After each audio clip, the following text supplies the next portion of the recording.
बोलो भक्तर भगवान की जय। पिछले एपिसोड में आपने श्री सुदामा जी का चरित्र सुना। अब आप श्री चंद्रहास जी का चरित्र सुनेंगे। बोलो सभी संतों की जय, सभी भक्तों की जय। चंद्रहास जी महाराज की जय। मेरे गुरुदेव श्री रामभद्राचार्य जी महाराज की जय। जाको राखे साइया मार सके ना कोय, बाल न बांका करी सके जो जग बैरी होय।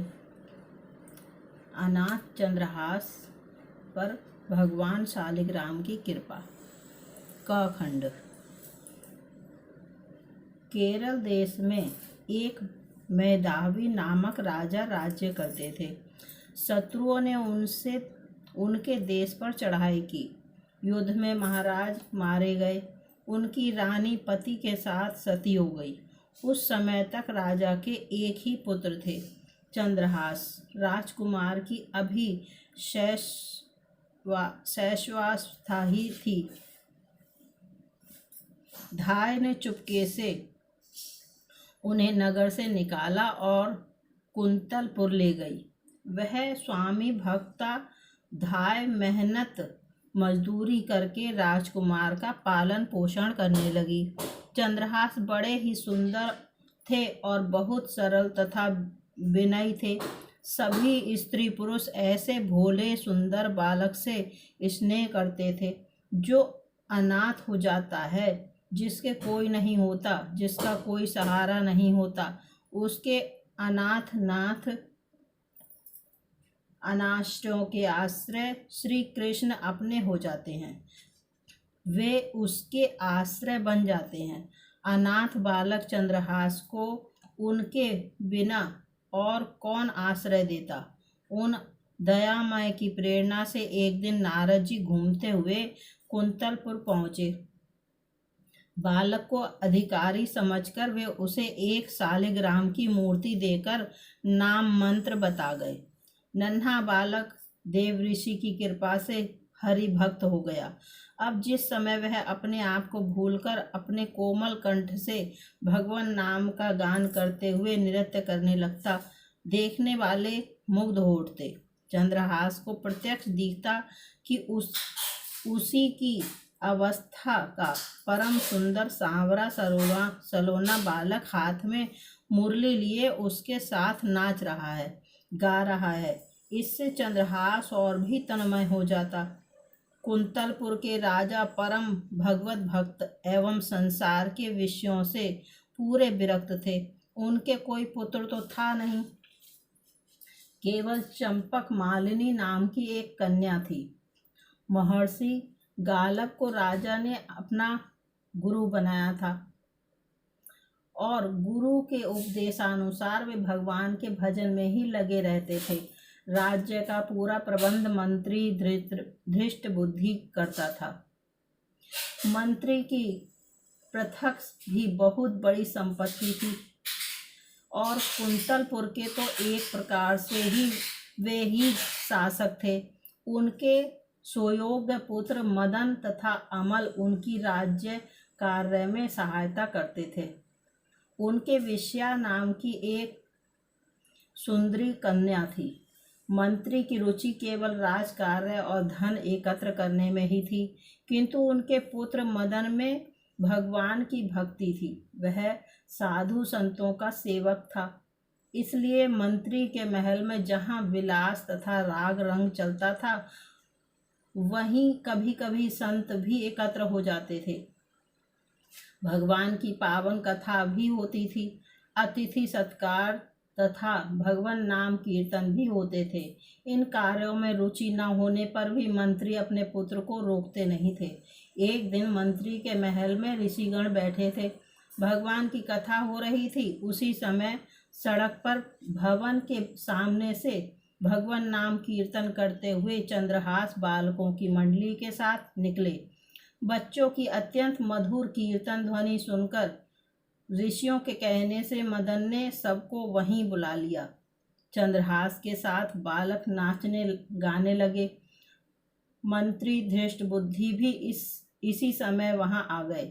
मुनियों ने तेजस्वी बालक चंद्रहास को तन्मय होकर कीर्तन करते देखा। वे मुग्ध हो गए। कीर्तन समाप्त होने पर स्नेहपूर्वक समीप बुलाकर ऋषियों ने उन्हें बैठा लिया और उनके शरीर के लक्षणों को देखने लगे। ऋषियों ने चंद्रहास के शारीरिक लक्षण देखकर धृष्ट बुद्धि से कहा, मंत्रीवर, तुम इस बालक का प्रेम पूर्वक पालन करो, इसे अपने घर रखो। यही तुम्हारी संपूर्ण संपत्ति का स्वामी तथा इस देश का नरेश होगा। एक अज्ञात कुलशील राह का भिखारी बालक मेरी संपत्ति का स्वामी होगा। यह बात धृष्ट बुद्धि के हृदय में तीर सी लगी। वे तो अपने लड़के को राजा बनाने का स्वप्न देख रहे थे। अब एक भिक्षुक सा लड़का उनकी सारी इच्छाओं को नष्ट कर दे, यह उन्हें सहन नहीं हो रहा था। उन्होंने किसी से कुछ कहा नहीं, पर सब लड़कों को मिठाई देने के बहाने घर के भीतर ले गया। मिठाई देकर दूसरे लड़कों को तो उन्होंने विदा कर दिया, केवल चंद्रहास को रोक लिया। एक विश्वासी बधिक को बुलाकर उसे चुपचाप समझाकर उसके साथ चंद्रहास को भेज दिया। बधिक को पुरस्कार का भारी लोभ मंत्री ने दिया था। चंद्रहास ने जब देखा कि मुझे यह सुनसान जंगल में रात के समय लाया है, तब इसका उद्देश्य समझकर कहा, भाई, तुम मुझे भगवान की पूजा कर लेने दो, तब मारना। बधिक ने अनुमति दे दी। चंद्रहास ने शालिग्राम जी की मूर्ति निकालकर उनकी पूजा की और उनके सम्मुख गदगद कंठ से स्तुति करने लगा। भोले बालक का सुंदर रूप, मधुर स्वर तथा भगवान की भक्ति देखकर बधिक की आंखों में भी आंसू आ गए। उसका हृदय एक निरपराध बालक को मारना स्वीकार नहीं करता था, परंतु उसे मंत्री का भय था। उसने देखा कि चंद्रहास के एक पैर में 6 उंगलियां हैं। बधिक ने तलवार से जो एक उंगली अधिक थी उसे काट लिया और बालक को वहीं छोड़कर वह लौट गया। धृष्ट बुद्धि वह अंगुली देखकर बहुत प्रसन्न हुआ। उन्हें लगा कि अपने बुद्धि कौशल से ऋषियों की अमोघ वाणी मैंने झूठी कर दी। कुंतलपुर राज्य के अधीन एक छोटी रियासत थी, चंदनपुर। वहां के नरेश कुलिंदक किसी कार्य से बड़े सवेरे वन की ओर से घोड़े पर चढ़े जा रहे थे। उनके कानों में बड़ी मधुर भगवान नाम कीर्तन ध्वनि पड़ी। कटी उंगली की पीड़ा से भूमि में पड़े पड़े चंद्रहास करुण कीर्तन कर रहे थे। राजा ने कुछ दूर से बड़े आश्चर्य से देखा कि एक छोटा देव कुमार जैसा बालक भूमि पर पड़ा है। उसके चारों ओर अद्भुत प्रकाश फैला है। वन की हिरनियां उसके पैर चाट रही हैं। पक्षी उसके ऊपर पंख फैलाकर छाया कर किए हुए हैं और उसके लिए वृक्षों से पके फल ला रहे हैं। राजा के और पास जाने पर पशु पक्षी वन में चले गए। राजा के कोई संतान नहीं थी। उन्होंने सोचा कि भगवान ने मेरे लिए ही यह वैष्णव देवकुमार भेजा है। घोड़े से उतरकर बड़े स्नेह से चंद्रहास को उन्होंने गोद में उठाया, उनके शरीर की धूली पोंछी और उन्हें अपने राजभवन में ले आए। चंद्रहास अब चंदनपुर के युवराज हो गए। यज्ञोपवीत संस्कार होने के पश्चात गुरु के यहाँ रहकर उन्होंने वेद वेदांग तथा शास्त्रों का अध्ययन किया। राजकुमार के योग्य अस्त्र शस्त्र चलाना तथा नीति शास्त्र आदि सीखा। अपने सद्गुणों से वे राज परिवार के लिए प्राण के समान हो गए। राजा ने उन्हीं पर राज्य का भार छोड़ दिया। राजकुमार के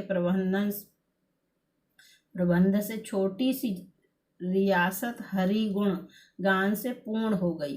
घर घर हरि चर्चा होने लगी। सब लोग एकादशी व्रत करने लगे। पाठशालाओं में हरि गुणगान अनिवार्य हो गया। बोलो चंद्रहास जी महाराज की जय। अब खाखंड सुनिए। सभी संतों की जय, सभी भक्तों की जय, अपने अपने गुरुदेव महाराज की जय, मेरे गुरुदेव श्री रामभद्राचार्य जी महाराज की जय। अब अगले एपिसोड में आप चंद्रहास जी का ख खंड चंद्रहास के साथ धृष्ट बुद्धि का षड्यंत्र सुनेंगे। बोलो भक्त और भगवान की जय।